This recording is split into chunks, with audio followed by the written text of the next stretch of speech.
大家好，我係蒙雞，唔係壽司雞。咁咧，今條片就係同大家講下，我而家2025年之後我要點樣做。本身咧，其實2025年第一條片咧，我係會係諗住咧係出2024年嘅回顧影片嘅，每一年都係噶啦。但係不過咧，其實我喺1月嘅時候拍咗啦，然之後我就剪到一半嘅時候，但係不過其實到2月開始到而家最近，其實咧我嘅心情喺心理上咧有好大嘅轉變啦，亦都係好亂啦，成個人咁，所以亦都係好多嘢提唔起精神啦，冇幹勁啦嚇，好想躺平啦，直接好似廢人咁樣啦。咁所以咧嗰陣時咧我就停剪咗啦，就因為我就認為我冇心情剪嘅話咧，條片一定唔會剪得好嘅。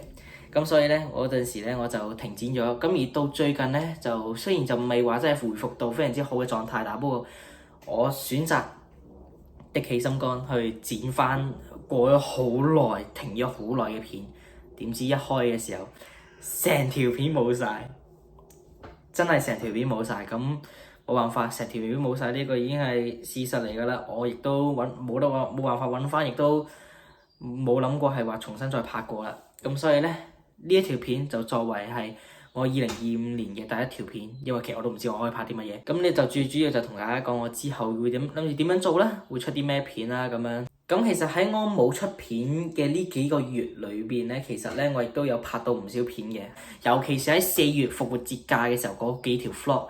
咁咧嗰幾條 vlog 咧，我相信就會喺呢一條片之後咧就會出㗎啦。咁我希望可以趕得切進度可以出到啦。咁而且亦都有今年2025年嘅 Go Tour 啦。咁咧喺呢條片之後咧，係會有4月份復活節假期我嘅嗰啲 vlog 啦，有去七子本伯崖，有哈利波特影城，同埋有呢一個嘅大英博物館，同埋一啲濕碎嘅日常 vlog 嘅。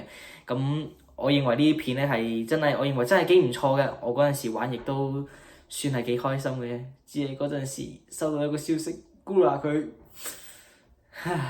咁而喺呢一段裏邊啊，呢中間即係一條片接一條片嘅嗰中間嗰段咧，我會不定時咁樣會發一啲我去玩 Dark Disciple S-Rank 嘅一啲片嚟嘅。咁而所有完咗之後咧，就應該就會接去到去咧，就係今年暑假我哋返香港嘅旅程。咁而呢度就係我所有要講嘅嘢啦。咁所以各位，我哋下條片見，拜。